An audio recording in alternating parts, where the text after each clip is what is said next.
Hello guys, this is Meherjan along with cameraman Umar and Sari, and we would like to welcome you on our YouTube channel Katha. Guys, today we are in a communal world. Yes, rewind this video and listen it carefully.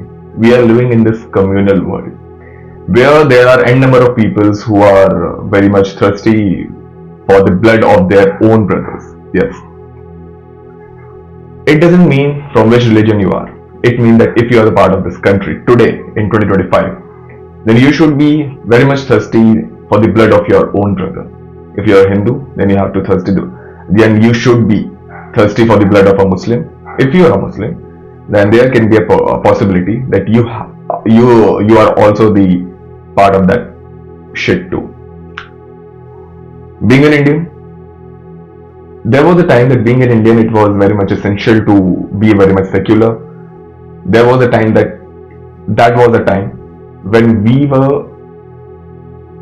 lived on a same roof. There was a time in India, but today we are living on a same roof. We are living under a same roof, but we all are thirsty for our own blood.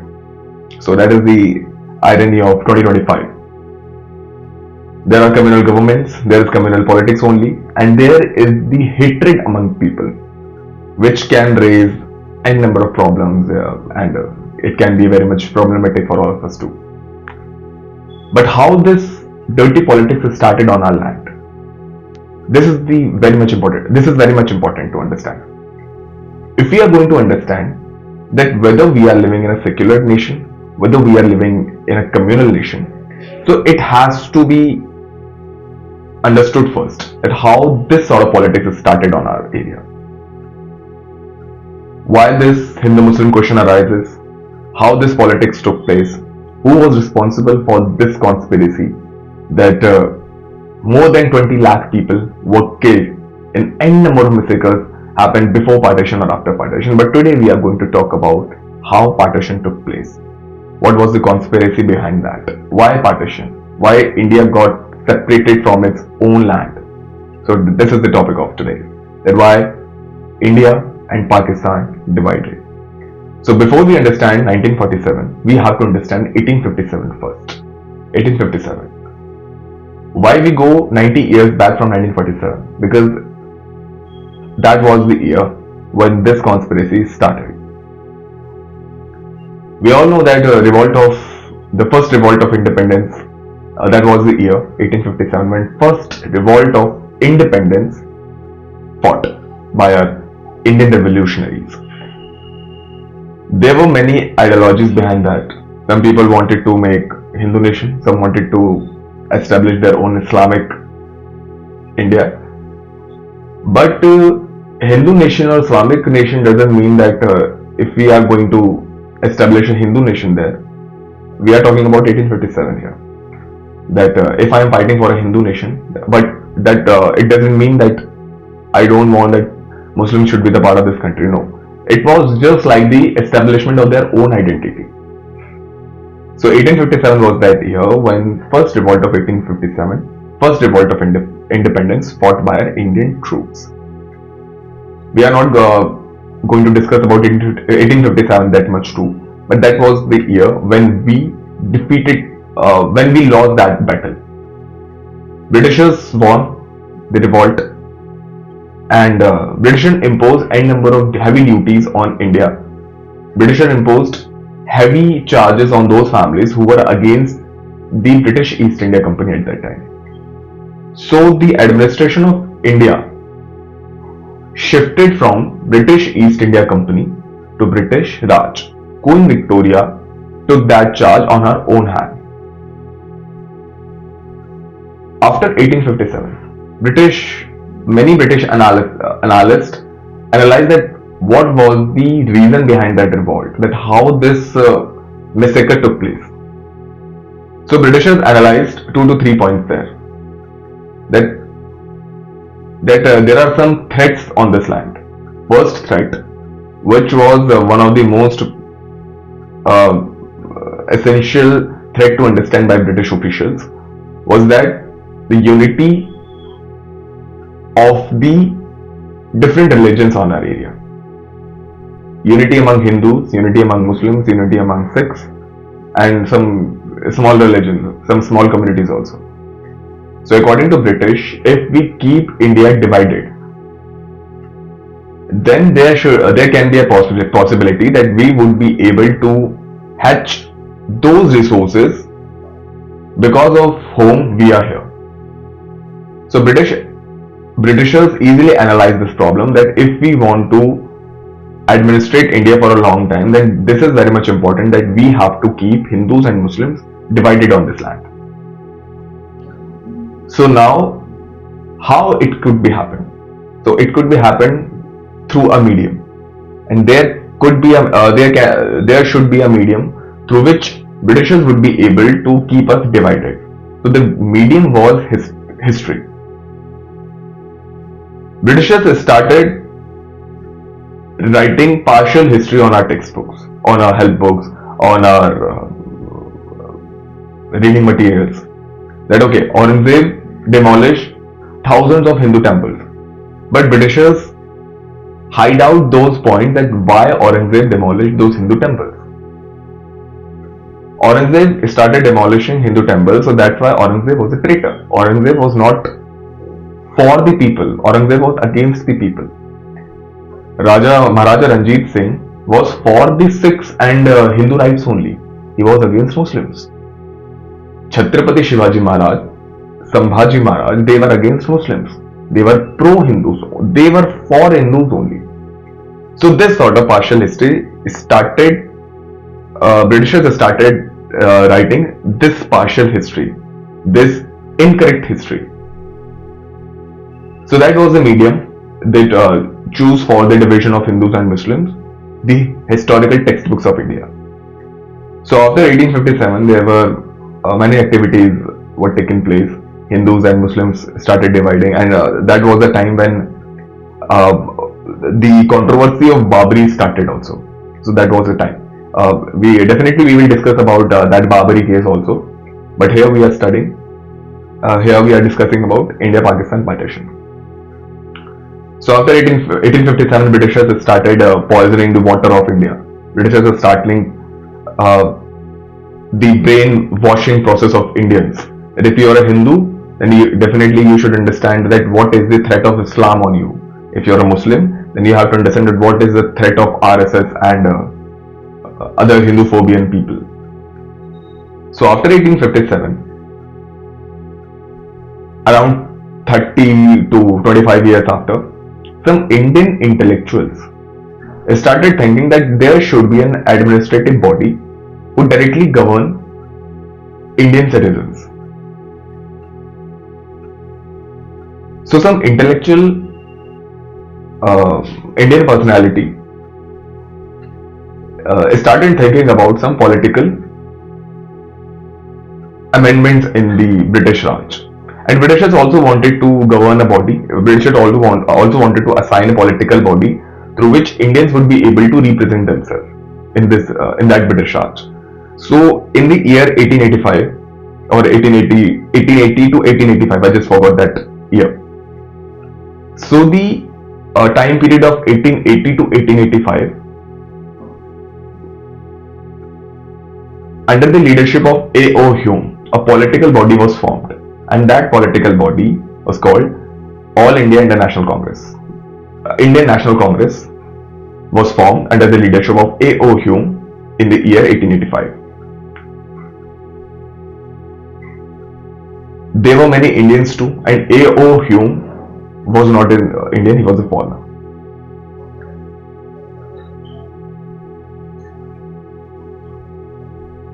After the formation of Indian National Congress, there was some Hindu and there were some Muslim communities awakened that okay, All India National Congress is the political wing of Britishers.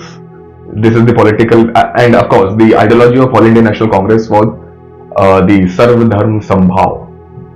All India National Congress always focus on the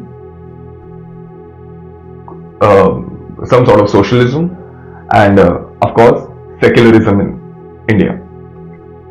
So they always watch every religion with a single eye. So some Muslim personalities and some Hindu personalities started thinking that this is the political wing of Britishers, and this is the political wing which always emphasize secularism on this land. But some Muslim community people, not community, but some Muslim personalities and some Hindu personalities realize that no, there should be a Islamic Raj and there should be a Hindu Raj. And there were some Muslim intellectuals also who were the part of that ideology, and among them there was a famous personality who founded Aligarh Muslim University at that time, and that was Syed Ahmad Khan. Some people call Syed Ahmad Khan as Sir Syed Ahmad Khan because he was the founder of Aligarh Muslim University, one of the most prominent universities of India, where some foreign students also study. Foreigners also studied there. So the founder of Aligarh Muslim University, Syed Ahmad Khan, started boycotting Indian National Congress at that time. And he always talked about the fundamental rights of Muslim people, fundamental rights of Islamic community. So Syed Ahmad Khan started boycotting Indian National Congress. And under the leadership of some Muslim intellectuals, there was a meeting took place in Dhaka, which is the capital of Bangladesh today. And maybe you're glad to know that Dhaka, that specific name Dhaka, was derived from Dhakeshwari temple, which is the pride of Bangladesh too, which is the pride of Bangladesh in 2025 also. So after deriving that name Dhakeshwari temple, the capital of Bangladesh, Dhaka, that name Dhaka was given to that city. So some Muslim intellectual people held their meeting in Dhaka, and under the leadership of some Muslim intellectuals in the year 1906, All India Muslim League was formed under the leadership of some Muslim people, where Syed Ahmad Khan was also there. So 1885, All India National Congress was formed, and in 1906, All India Muslim League was formed. At the time, the population of India was 38 crore only, and there was a time when Pakistan, Bangladesh, and India, we all were united, and the total population was 38 crore.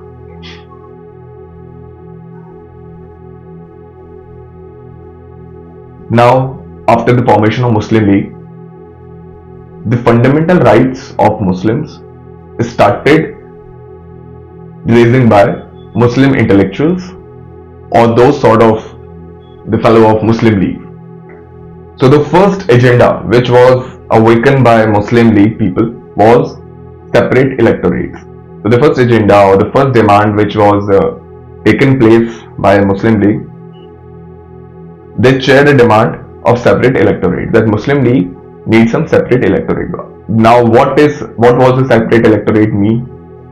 And I have to clarify this, that separate electorate was that demand which was the exaggeration. After the exaggeration of that separate electorate, the demand of Pakistan also took place.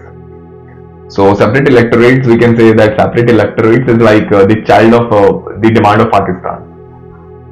After the exaggeration of this demand of Pakistan also took place in India before 1947. So after the formation of Muslim League, the demand of separate electorates started rising.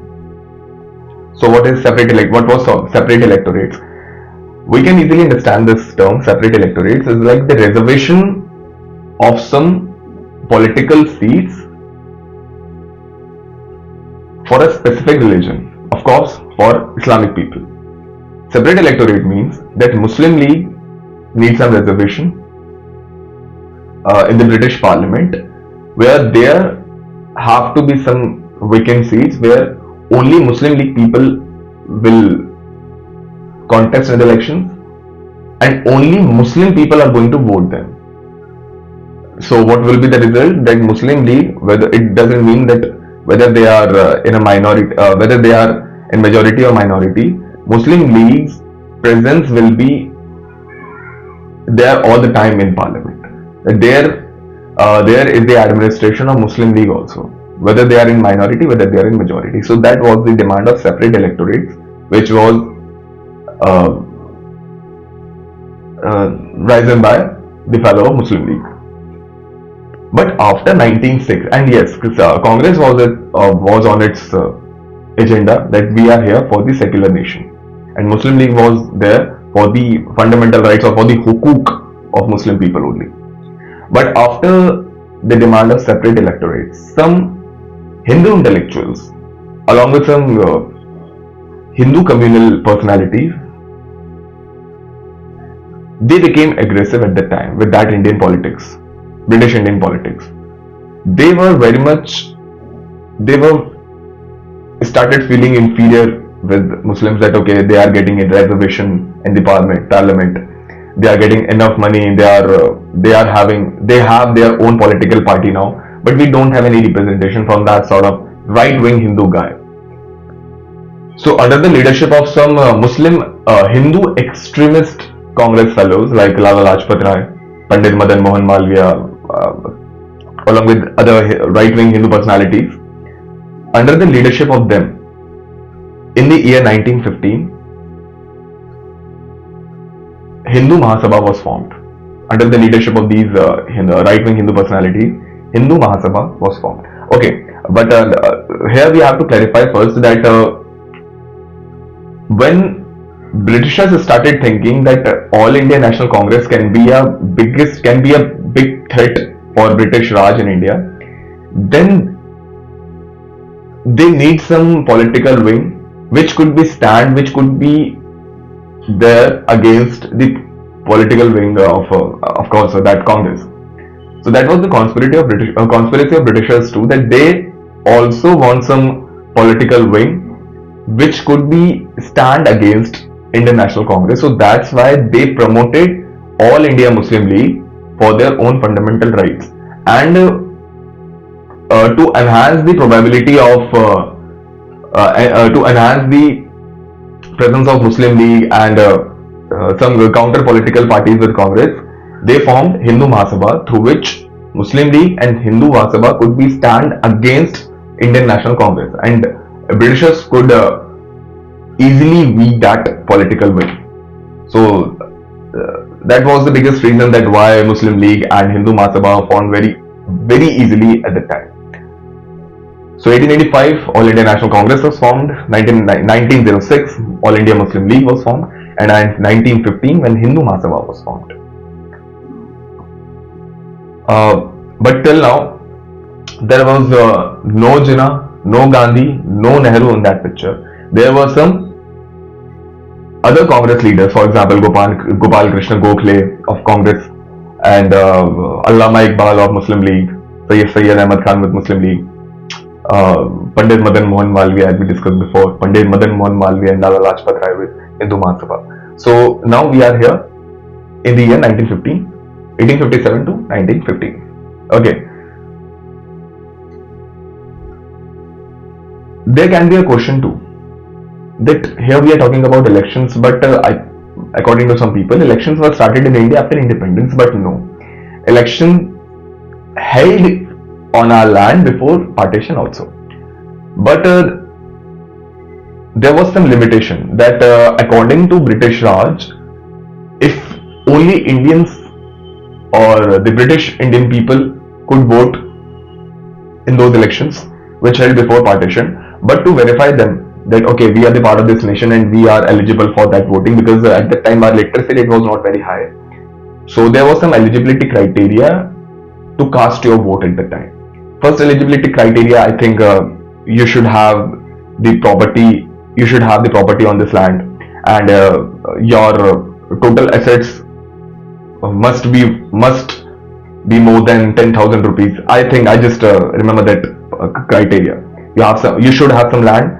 You should have some basic money of 10,000 rupees. You should have those were the assets of 10,000 rupees at the time, and you have to be literate. So if you could fulfill these criteria of the British Raj, then definitely you were able to cast your vote at that time, before partition, before independence. So not every Indian cast their votes at that time. We can say with the communist language that okay, limited elections took place at that time, and only capitalist people have had their right to cast their vote, to choose their own political parties.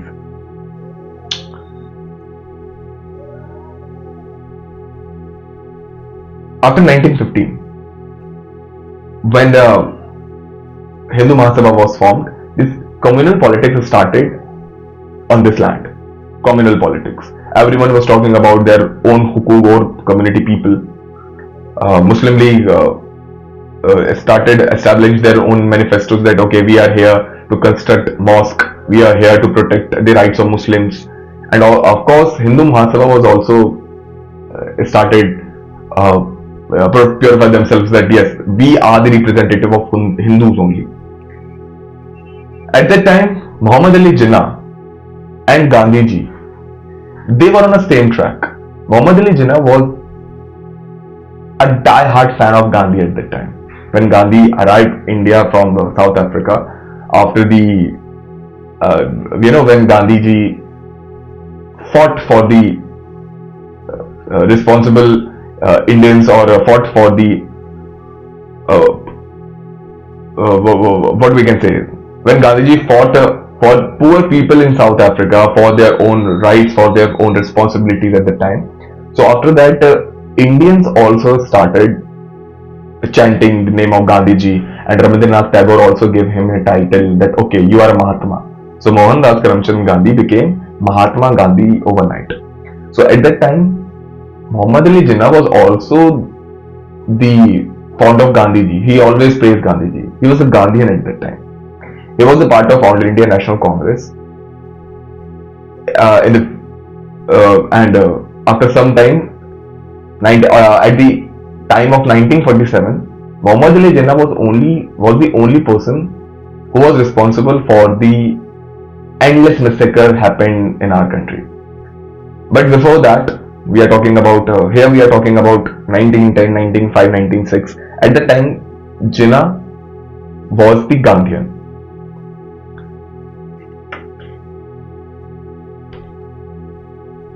In the year 1913, Muhammad Ali Jinnah joined Muslim League, and he didn't left Indian National Congress. He was the part of Indian National Congress too.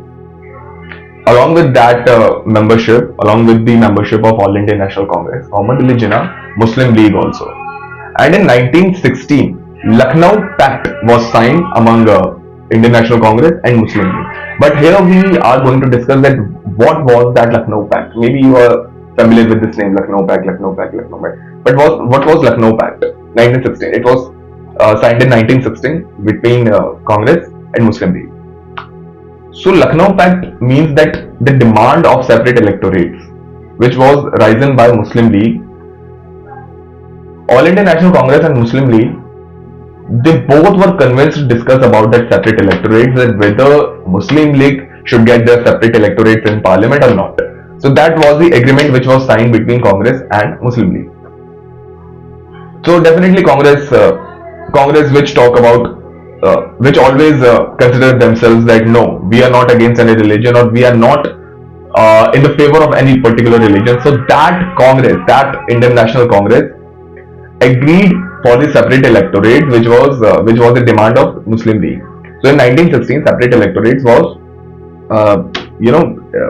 Congress was convinced that with that demand of All India Muslim League. 1915, Hindu Mahasabha was formed, and after the submission of separate electorates,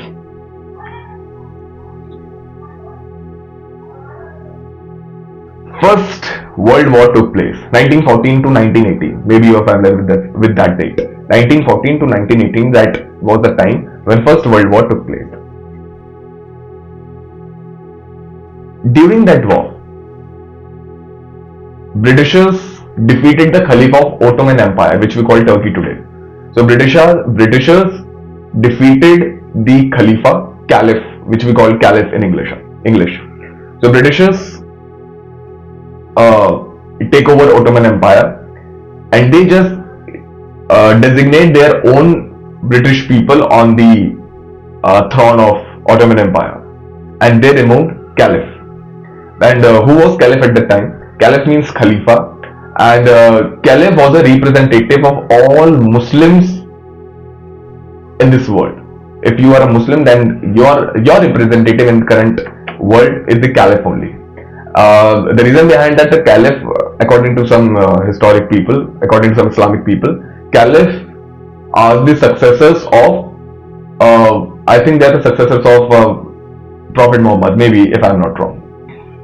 So Caliph are the representative of the every single Muslim individual on this land, on this world.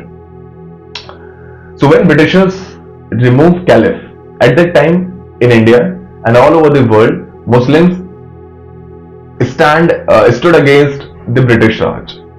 Muslims of this world stood against Muslim Raj, and of course that impact was also took place in India. So Gandhiji, who was the part of Indian National Congress at that time, so he thought that it can be the best time through which we would be able to unite our Muslim brothers with Hindu people, and definitely we could done a military coup through which Britishers could be swept out in a single night. So that was the plan of Gandhiji, and he started supporting that movement, which was started on every single Muslim country, in every single Muslim country, to establish their caliph on Ottoman Empire again. So that movement, which was started on the world level, was called Khilafat movement, and Gandhiji was that personality of Indian National Congress who started supporting Khilafat movement. That okay, if we support Khilafat movement along with Hindu community, according to Gandhiji, that was the ideology of Gandhiji for that Khilafat movement, that we started supporting Khilafat movement, which was the movement of Muslims only. So Gandhiji thought that if we started supporting that Khilafat movement, then definitely there is a chance that there will be the Hindu-Muslim integrity. There could be a possibility that Hindu and Muslims would unite with that step. So Gandhiji started Khilafat movement, which was not easily digestible for Muslim League and for Hindu Mahasabha, of course, because Muslim League always thought, and Muslim League always claimed, that we are the representatives of Muslims only, and we are the only representatives of the Muslim community in India. And of course, on the other hand, Hindu Mahasabha always claim that the All India National Congress is a pro-Muslim party, and we are the only representatives of Hindus. Understand this. Here is Muslim League, who always claim that we are the only representative of Muslim, and here is Hindu Mahasabha, who always claim that we are the only representatives of Hindus. And here is the Indian National Congress, who always claim that we are the representatives of both the communities, of all the communities in India. So Gandhiji started supporting Khilafat movement with that ideology, that okay, if we are going to support them, if we are going to support Muslims, then Muslims will support Hindus, and with that support, we would be able to take our independence back. So that was the that was the movement which was started by Gandhiji. He supported Khilafat movement at that time. Ali brothers with Muhammad Ali, Shaukat Ali, Maulana Muhammad Ali, Maulana Shaukat Ali, so they were the brothers of Indian Muslim League who were against that Gandhiji's decision, that no, Gandhiji is this is like a dhong, and we are the representative of Khilafat movement. And when Gandhiji started supporting Khilafat movement, Muhammad Ali Jinnah, who was the part of Indian National Congress at that time, he resigned. Because Muhammad Ali Jinnah, according to Sarojini Naidu, maybe you are not familiar with that thing. There is a famous slogan of Sarojini Naidu. Sarojini Naidu once said that Muhammad Ali Jinnah is the ambassador of Hindu-Muslim unity in India. Maybe it is very much surprising for you to know that Sarojini Naidu, who was a true patriot, she said once that Muhammad Ali Jinnah is the ambassador of Hindu-Muslim unity in India. And in 1947, Muhammad Ali Jinnah was that guy who was responsible for the division of India, who was the only responsible shakhsiyat, who was the founder of Pakistan. So that is the irony of that situation. So Jinnah was very much secular at the time, and Jinnah resigned from All India National Congress because he was not satisfied with that decision that Gandhiji should support Khilafat movement because he was always praised Congress and Gandhi ji for their secular voices. Now what happened that in 1923, Punjab Municipal Amendment Act 1923 took place. So what was Punjab Municipal Amendment Act? So Punjab Municipal Amendment Act 1923 means that there should be a separate electorate or there should be a reservation system in the municipal elections in Punjab too for the Muslims only. Separate electorate in the municipal elections too. And after listening that, after the consideration of Punjab PMA, Punjab Municipal Amendment Act 1923, the Hindu community and Sikh community of Punjab, they became aggressive at that time. That this is not the right way, that you are giving reservations, you are giving separate electorates to the Lok Sabha, you are giving separate electorates to the Muslim community in the parliament, in the legislative bodies, and now you are going to give them reservation in municipal elections too. So that was a time in 1923 when there was some communal tensions started arising in Punjab. And that was the year, that was the same time when Savarkar was in his life in imprisonment term. He was suffering his life imprisonment in a cellular jail which was in Andaman and Nicobar, Andaman. And Savarkar wrote his one of the most controversial book, Hindutva, Who is a Hindu. He was in the cellular jail at that time and he wrote his book, Hindutva, Who is a Hindu. We will talk about this later. After 1923, some Hindu intellectuals, not intellectuals, some Hindu communal personalities started thinking that there should be a right-wing Hindu organization too, which will be a militant organization through which we could directly support our Hindu Mahasabha, through which we would be able to keep our Hindu Mahasabha, our political wing, more firm. So that organization, which was formed in 1925, a militant organization for the upliftment of Hindus, for the protection of Hindu rights, was formed under the leadership of Hedgewar. So that organization was Rashtriya Swayamsevak Sangh, RSS, KB Hedgewar, Keshav Baliram Hedgewar. So under the leadership of Keshav Baliram Hedgewar, RSS was formed in the year 1925.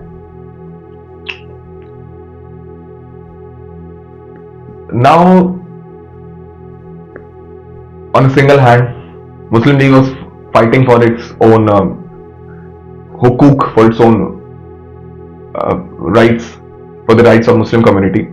On the other hand, there is a Hindu Mahasabha, there is a RSS, there are some small type of political parties too. And yes, 1925 was the same year when All India Communist Party was also formed. Communist Party of India was formed in 1925. That was the year when RSS and Communist Party of India formed under the leadership of M.N. Roy.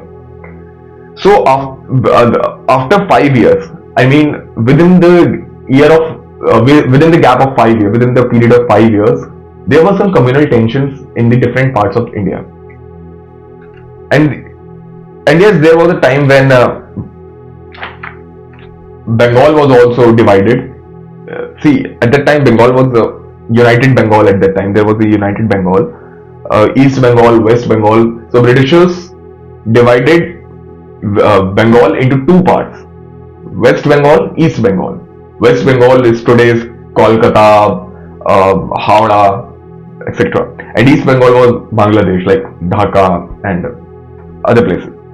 So in 1930, that was the first time when Muslim League started demanding a separate state, Northwest Frontier Province. Northwest Frontier Province. Okay, so here we have to understand that if we talk about the map of India, so this is, for example, this is India and this is Pakistan, this is Bangladesh. So Northwest Frontier Province, these were the areas where Muslims were in majority and Hindus were in minority. We are not talking about the whole India. We are not talking about the whole India at that time, on this time. If we talk about the population chart at that time before 1947. So Northwest Frontier Province, where Khyber Pakhtunkhwa, Peshawar, and these other places were there. So separate state means Muslim League demanded that those regions in India where Muslims are in majority and other religions are in minority, those states should be a different state, separate state. Separate state means that the autonomous state where maximum number of powers must be in the hands of state, because there the Muslims are in majority, and if Muslims are in majority and Hindu mass, All India Muslim League is the only representative of Muslims in India, then definitely there will be a clean sweep of All India Muslim League in those regions. So that definitely that could be very much fruitful for Muslim League and for their future politics also. So that's why that was the demand which was arisen by Muslim League for the separate state, Northwest Frontier, for the Northwest Frontier. And that was the time there was a student in Cambridge University whose name was Rahmat Ali. He wrote a pamphlet after that demand in 1930, after the demand of a separate state. So there was a student who was studying in Cambridge University, Rahmat Ali. He wrote a pamphlet whose name was Now or Never. Maybe we can translate this like Abhi Nahi To Kabhi Nahi. So Rahmat Ali wrote a pamphlet, Now or Never, and he introduced that name, which became the one of the most controversial name, or one of the most communal name in the future politics of Muslim League and All India National Congress.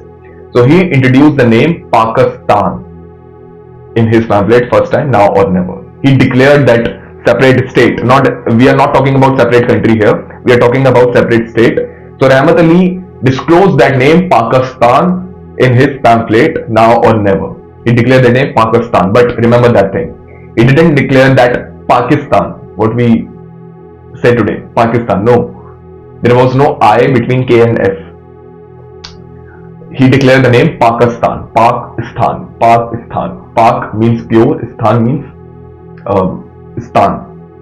Pakistan. And with the passage of time before 1947, they introduced I between K and S, and they started calling that Pakistan, and initially that was Pakistan.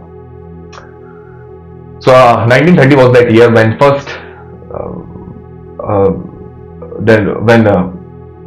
this name was introduced first time, 1930. And in 1933, yes, 1930 Muslim League introduced that term Pakistan. But before that, what really happened with Muhammad Ali Jinnah, we just forgot to discuss about that. When Muhammad Ali Jinnah saw that, okay, All India National Congress is going to divert itself from that politics of economy for the development of Indians, for the secularism, he thought that Congress is in the communal politics too, along with the RSS and Muslim League. According to Muhammad Ali Jinnah, he wrote in his books also. He thought that All India National Congress is going to divert itself from the issues of employment, scarcity, infant mortality rate of Indian births. So he thought that Congress is going to divert itself from good politics to bad politics. So he resigned from All India National Congress. But as we discussed before, that Muhammad Ali Jinnah became the member of Muslim League too when he thought that Muslim League is going to establish itself. He resigned from All India National Congress. But when he started thinking that no, Muslim League is not the cup of tea of Muhammad Ali Jinnah. Muslim League is the founder of that communal politics on our land. So he resigned from Muslim League too. And there is a theory also that when Muhammad Ali Jinnah thought that no, they are not going to praise him, because Muhammad Ali Jinnah was he was a very prominent barrister at that time. So when he thought that Muslim League and National Congress is not going to focus on him, then he resigned from these political parties. But according to Muhammad Ali Jinnah and according to the praises of Muhammad Ali Jinnah, they always claim, according to some historians also, they always claim that Muhammad Ali Jinnah didn't like that communal politics which was taking place between Indian National Congress and Muslim League. So he resigned from both the parties and he went to London for his career. So in 1933, Liaquat Ali Khan, who became the first Prime Minister of Pakistan, and he was the leader of Muslim League too. Liaquat Ali Khan in 1933, he met Muhammad Ali Jinnah in London. Liaquat Ali Khan. And he started convincing Muhammad Ali Jinnah that you are the Janashi of Muslims in India and you are a very nice speaker, you are a very prominent figure in Indian politics. So you should come back and you should take our stand for Pakistan, which was a demand of a separate state, not a separate country. So in 1934, after a year, when Liaquat Ali Khan would be able to convince Muhammad Ali Jinnah for the demand of Pakistan in India, so in 1934, Jinnah came back on this land and he became president of Muslim League in 1934. Muhammad Ali Jinnah became the president of Muslim League. And now, what was the shift of Muhammad Ali Jinnah? That here Muhammad Ali Jinnah, in his initial days, before 1930, Muhammad Ali Jinnah was the praiser of Gandhiji, where Sarojini Naidu also quote him that Muhammad Ali Jinnah is the barrister of the unity of Hindu and Muslims. So Muhammad Ali Jinnah take a 180 degrees shift from secular Jinnah to a communal Jinnah in 1934 when he came back. So he became the president of Muslim League. He became the president of Muslim League and he started his communal politics. He started his own voice that okay, we want a separate state which will be called Pakistan. Now Muhammad Ali Jinnah, along with his so-called young Turks, he started brainwashing Muslims. And in 1935, after a year, when Jinnah came back in 1934, so after 1934, it means 1935, Government of India Act was introduced in 1935, where the eligibility criteria of voters in India was that vote percentage was rising. That now from 38 crores of Indians, 3 to 3.5 crore of people would be able to cast their votes. So that was the expansion of Indians voters list, and that expansion was called Government of India Act 1935. So here in 1936, elections took place in India, 1936, but Congress won. Congress, which was claiming that Congress was the supporters of Muslims, Hindus and other communities, Congress won that trust of people, and in 1936 Congress had a clean sweep in their elections and Muslim League and Hindu Mahasabha was on their back foot in 1936. So that was a very good news for the secular leaders in our country. And of course Mahatma Gandhi was fighting for the rights of Congress, for the rights of people, along with Frontier Gandhi. We are familiar with that name, Frontier Gandhi, Khan Abdul Ghaffar Khan. So in 1936 Congress had a clean sweep, but what happened in 1939, World War took place. World War II, that was World War II, 1939 to 1945. So what happened suddenly in 1939, Britishers announced without the consent of All Indian National Congress, which was the only representative of India at that time. So in 1939, Britishers announced that Indian troops, Indian people and Indian prominent figures, ultimately India is fighting with British in World War II against the Axis powers. It means that India is with Britishers in this World War II, and it was announced without the consent of All Indian National Congress at that time. So Congress became very angry with that announcement that no, this is not the right way, that Britishers, how they can announce this thing without our consent, without the consent of people. So Congress took it, Congress saw that commitment, Congress saw that announcement with a chance that there can be a possibility that now we could easily negotiate Britishers, that Britishers now in the is under the pressure of Britishers are under the pressures of Axis powers. So now it can be a high time through which we would be able to get our independence. So Indian National Congress has started negotiating with Britishers that okay, if you are going to commit ourselves that after the completion of war, you would leave us, you would leave our country. So if you can commit us, if you can commit this thing with us, then definitely we are going to help you. If you are going to commit us that okay, we will leave this land after the war ends, then definitely Indian troops will join you. But if you are not going to, if we are not going to commit this thing, then we are not with you. So Indian National Congress saw that opportunity. So Britishers started negotiating with Indian National Congress that okay, we are not going to make you independent, but yes, there can be a dominion status, there can be some more rights for Indians. But Congress refused to do so, and the prominent leadership of Congress resigned from that parliament after 1935, in the year 1939. And Gandhiji started his own movement, Quit India movement, Bharat Chodo Andolan.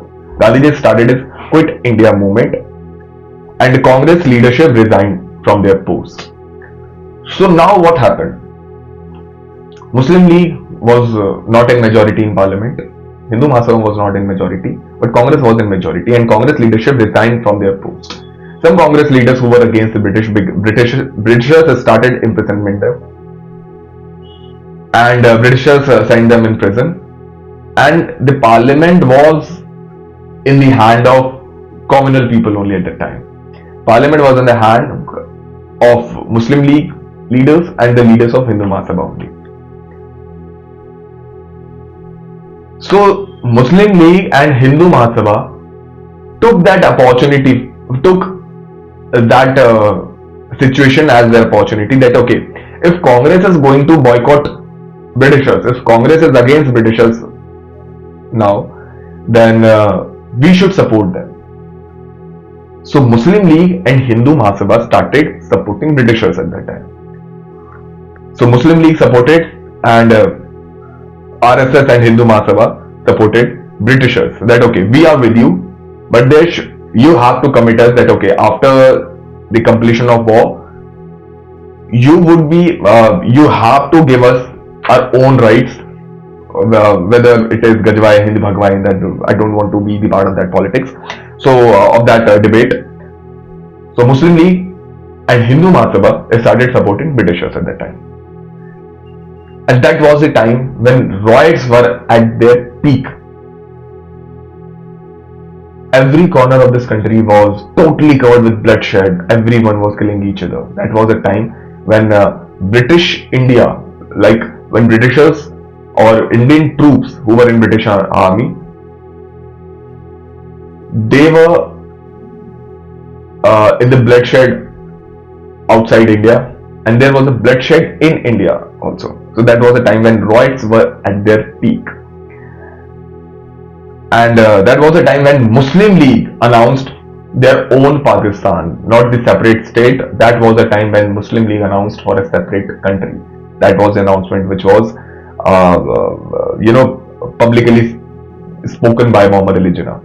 So that was the time when Congress leadership was in jail, and Mahatma Gandhi ji was with his Quit India movement. So yeah, at that time, Savarkar, along with RSS Pracharaks and some Hindu Mahasabha people, Savarkar said that Indians, or being a Hindu, if you are Hindu, then you have to boycott Quit India movement, which was started by Gandhiji, because RSS and Hindu Mahasabha was supporting Britishers at that time. So this is the allegations which is on Bharatiya Janata Party to even today. Maybe you listen someday that Congress people or Aam Aadmi Party people, they always claim that okay, RSS and Bhajpa at the time Janasangh, and at that time it was Hindu Mahasabha, so they were not against Britishers. Maybe you are familiar with that debate. So that was the reason that why they are, trolled by our secular leadership, that they were not against Britishers and they were not in a freedom movement. They don't have any participation in the freedom movement of India. So that was the reason that they were supporting Britishers at that time, which was the high time for Indians to get their independence. So at that time, Muslim League and Hindu Mahasabha were supporting Britishers, and during that period when World War II took place, so that was the time when the Muslim League first announced that okay, we want a separate nation whose name will be Pakistan. In 1945, World War II ended. Britishers won that battle, but that was very much, that battle, that war was not very good for Britishers too. They won that battle, they won that war, but due to the scarcity of food or due to the scarcity of enough funds, that war weakened the backbone of Britishers. So that was the high time of Britishers that okay, now it's time to leave India, because now we don't have that sort of leadership, we don't have that sort of manpower through which we would be able to administrate this country. So it is very much good that if we are going to leave this nation. And some international organizations also started pressuring British India that you have to withdraw all of your colonies from this world. So that was the high time that Britishers were eagerly going back to their nation. Britishers became very much weak, and when elections took place in British India, that was also the part to understand. The political party of Britain was changed, and Labour Party won their elections, and Clement Attlee became the Prime Minister of United Kingdom at that time. Clement Attlee. And Clement Attlee was the Prime Minister of Britain. He was the leader of Labour Party. And when he came to power, Clement Attlee announced from United Kingdom that okay, now it's the high time for the independence of India. So that was very much crucial moment for Indians too, that now we are going to decide that whether this country is going to be, because here is Indian National Congress along with the All India Muslim League, and Hindu Mahasabha was on its own stand. So Clement Attlee announced that it is the high time to free India, so it is the time of independence now. But the problem was that Britishers wanted to solve all sort of problems, all sort of all sort of matters which was arisen among the leadership of India. They just only wanted to claim themselves that we are not going to keep this country in a communal hatred. They just only wanted to solve all sort of problems which was arisen or which was taken place by that communal politics too. So in 1946, elections took place in India. So 1946 and the last elections were in 1936, right? So 10 years after, because of that World War II, elections didn't took place. So because of that massacre which took place in India between that World War II, the Muslim community of India, who always thought that Indian National Congress or Gandhiji are the only Rehnuma, what we can say Rehnuma, they are the only representatives of Muslims, and Muslim League is the political wing of some communal people. So that ideology was shifted with that communal hatred which was spread under the eye of World War II. So the Muslim community voted for Muslim League only, and All Indian National Congress got the Hindu votes. So the elections of 1947 decided that Muslim League is the representative of Muslims and the Congress party was the representative of Hindus. So it directly showed to that Labour Party that okay, we have to negotiate Muslim League for the rights of Muslims and we have to negotiate Congress, Indian National Congress for the rights of Hindus. But it was not the truth. And Jinnah was very much stubborn with his demands that okay, if I am going to announce Pakistan, then I'll get it. So Jinnah becomes stubborn, and in 1946 cabinet mission plan arrived. So in 1946, a cabinet mission plan means Clement Attlee signed his designation on the land of India, through which that mission, cabinet mission, have some discussions with All India Muslim League and Indian National Congress, that how the India would be after the independence. But the cabinet mission plan, ultimately they somewhat or somehow they were trying to convince Muhammad Ali Jinnah with Jawaharlal Nehru, but they were unable to do so. So in 1946, when they were unable to convince Muhammad Ali Jinnah, so Jinnah became very much aggressive in 1946. That this is not the right way, that we are demanding our Pakistan and you are negotiating with only some sort of what we can say, reservations to Muslims or some commitments towards the Muslim community, and we are not your puppets that you are going to control us. So in 1946, 16th of August 1946, that was the time when Jinnah declared a direct action day. 16th of August 1946, Jinnah declared that day direct action. So what was direct action? Maybe you are familiar with that name. What was that direct action? Direct actions mean Jinnah demanded the people of Muslim community that you have to take out a procession which would be a peaceful march, just to show your superiority in your country, that if you need a good India, if you need a good life, then definitely you have to choose a Pakistan where every single Muslim would be able to take a clean breath, would be able to take a peaceful breath. So you have to take a peaceful, you have to march a peaceful, you have to take a peaceful march to show your strength to those sort of Hindu guy and All Indian National Congress. But what really happened? Direct Action Day was not the peaceful march for the people. Direct Action Day was the what we can say, that was the initial point of the mistake and the brutal killing on the roads of India. Muslims were burning the house of Hindus. Muslims were raping Hindu women.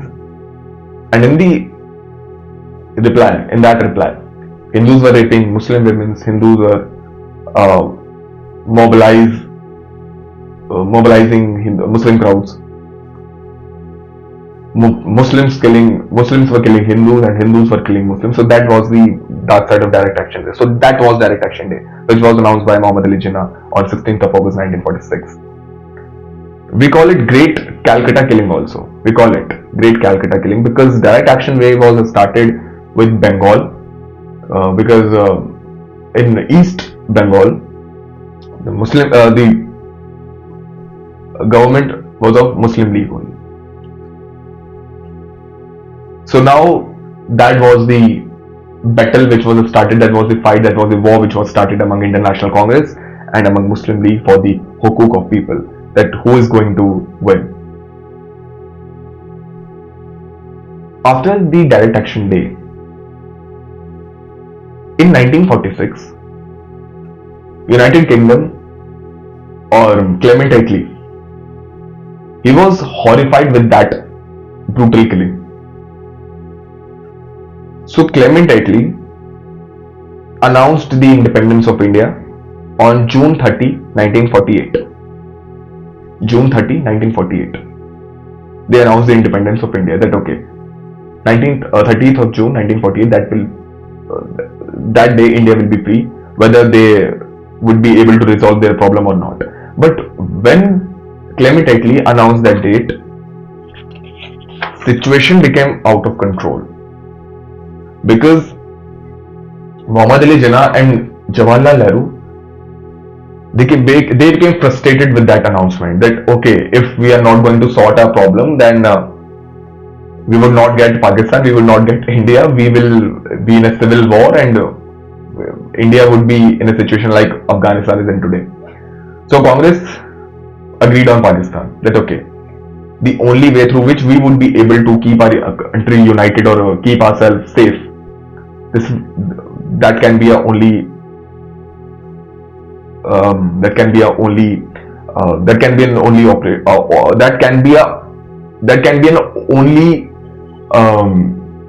way through which we would be able to get our country back, that we should agree on Pakistan. That was the decision which was taken by Indian National Congress at that time. So Congress agreed on Pakistan, and Jinnah agreed on that northwest frontier and Bangladesh. Okay, because initially Jinnah always wanted to,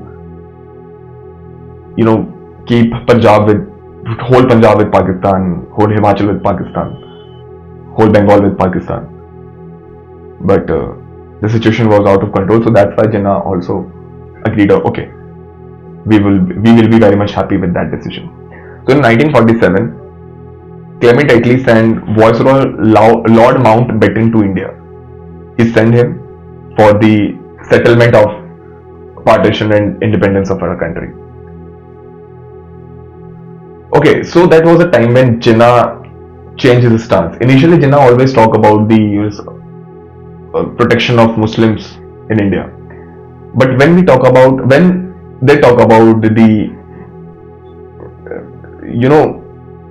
merge whole Punjab along with whole Bengal with Pakistan, along with whole Jammu Kashmir, so Jinnah changed his stance.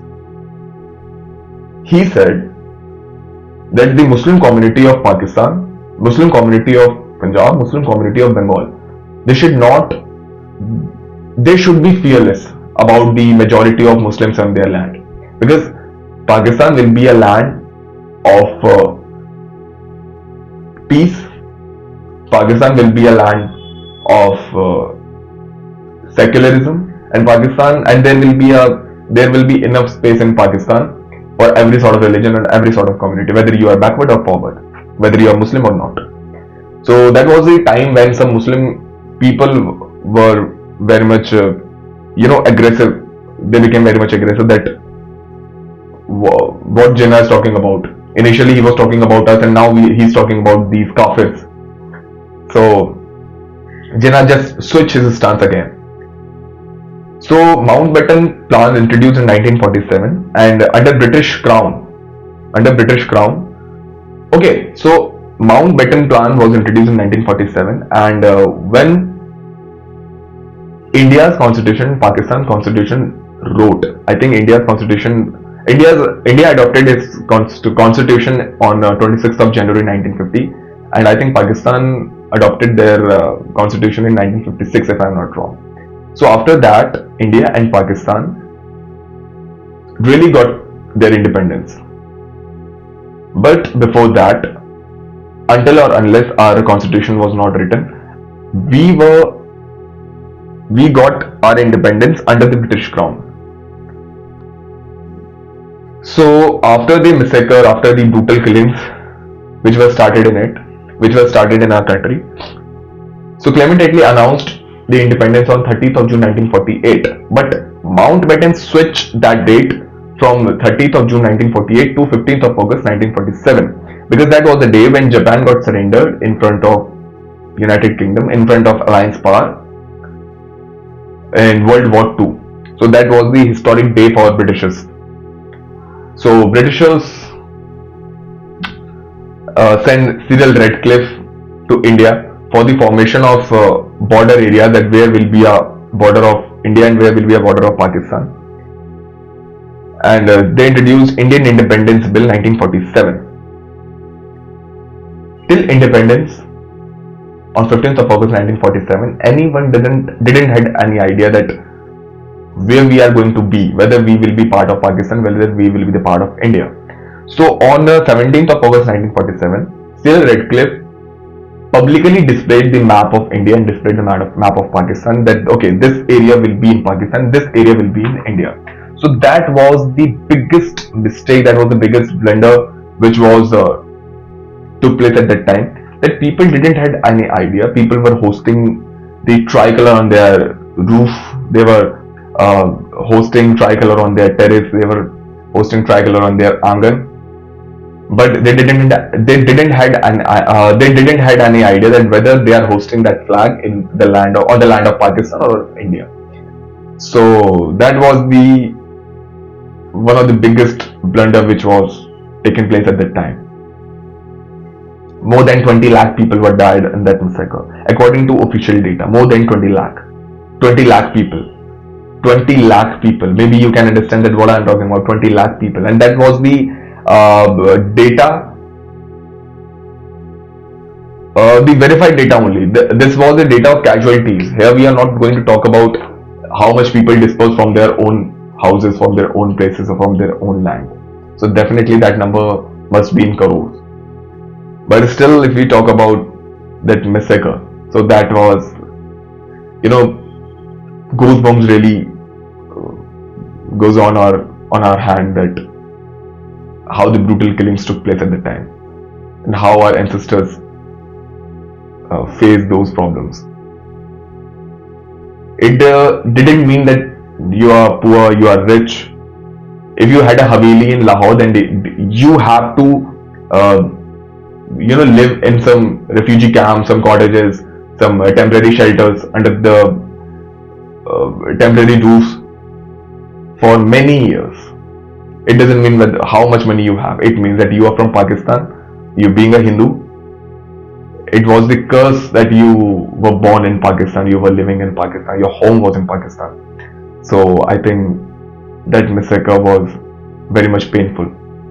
If we are going to remember those sort of memories or some memorials in India too, so we could understand that how much painful it was.